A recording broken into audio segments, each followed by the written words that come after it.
NBC5 responds, I didn't know this, but maybe you did, that there are companies out there using AI to create fictional characters that people are interacting with, even kids could be interacting with. A Florida mom is suing an AI company, saying her 14-year-old son had a relationship with one of these bots. She believes it caused his depression, anxiety, and suicidal thoughts. The mom is sharing her story tonight in hopes that other families never experience this type of loss. And we do want to warn you, this story may be upsetting. Here's Kate Chappell. Oh, my firstborn baby. For 14 years, her son was her pride and joy, a good student, star athlete, a great big brother. He came home from school like any normal day. For Megan Garcia, February 28, 2024 began like any other day, but ended with her 14-year-old son, Sewell, dying in her arms.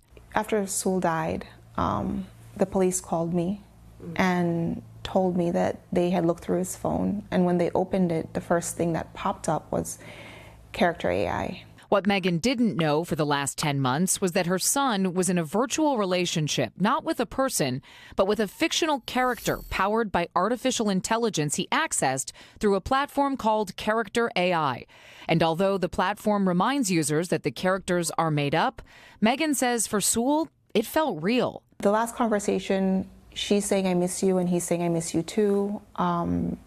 He says, I promise I'll come home to you soon. And she says, yes, please find a way to come home to me soon. And then he says, what if I told you I could come home right now? And her response is, please do, my sweet king. Moments later, Megan says her son walked into the bathroom and died by suicide. Police photos show his phone near where he was found. I have seen that teenagers are engaging in these apps more and more. Dr. Kanan Mudvadia is the medical director for behavioral health services and psychiatric emergency room services at CDH Northwestern Medicine. She has no connection to Sewell or his story, but she sat down with NBC5 Response to discuss the ways AI can impact kids' mental health. So teenagers still have areas of development in their brain, especially judgment, critical thinking, impulse control. Those are still developing. Dr. Mudvadia recommends initiating an open conversation with your kids about AI apps. You can mention that you've heard a lot about AI chatbots and AI companions and ask your child, are you using that? Look for warning signs in your child's behavior. Would be if a child would be spending a lot more time online, believing that this AI companion is their best friend, their center support, shying away from peers, doing worse in school. If you see this happening, she says talk with your child about your concerns. Encourage spending more time with friends and family. Reaching out to their pediatrician is always an option. And if there's a very large safety concern, then actually the first stop would be to go to the emergency room. Megan's story isn't over.